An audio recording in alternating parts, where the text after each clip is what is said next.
Asalaamu calaykum waraxmatullah. Waa Axmed Caynsane iyo barnaamijkii Microsoft Word-ka cashirkii afraad.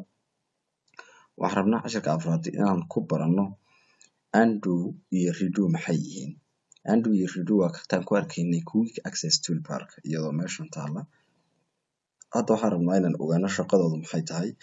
Si daily ah ayaa loo isticmaalaa ama qofku si joogto ah waxyaabaha oo uu isticmaalayo ayay ka mid tahay. Saas darteed shirkaddu waxay ka mid dhigtay kuwa ay xaggan soke ay soo dhigtay ama xagga hore lasoo mariyay si qofku uu isticmaalo maadaama mar walba qofku uu u baahan yahay. Marka shaqada ay qabanayaan ayaan rabnaa inaan isla eegno. Undo shaqada ay qabato maxay tahay iyada lafteedan ku tusaaleynayna. Marka waxaan sameynaynaa bal waan jaraynaa control plus z waan deleteynaa. Markaan deleetno qoraalkii aan deleetnay ayaan hadda meesha ka saaray sidee ayaan u soo ceshan karaynaa. Meesha uu ka baxay qoraalkii haddii intaad hadda aad saa u deleeto aad qoraalkii save tiraahdo marka iyada uu tagay uu ku daayay. Laakiin hadda intaas sidaa tahay qoraalkii weli wuu na sugaya waana soo ceshan karaynaa. See la soo ceshan karayaa waxaa la soo ceshan karaa inaan isticmaalno undo-da inaan isticmaalno hata halka kan taala inaan isticmaalno ayaan ku soo ceshan karaynaa.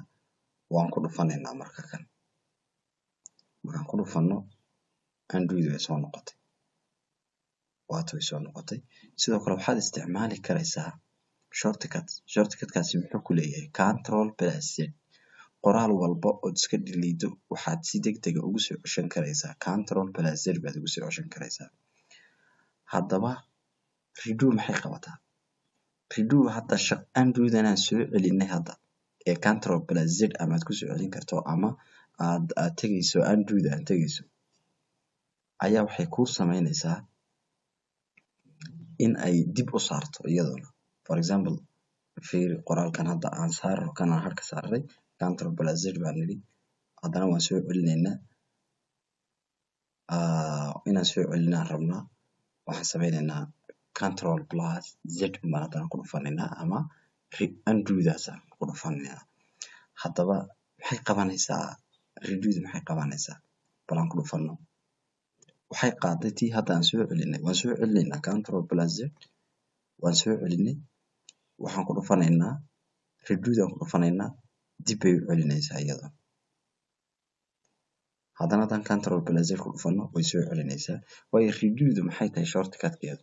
Shortcut-keedu waxay tahay control plus y oo ka way qaad control plus z way soo celinaysaa control plus y way qaadaysaa.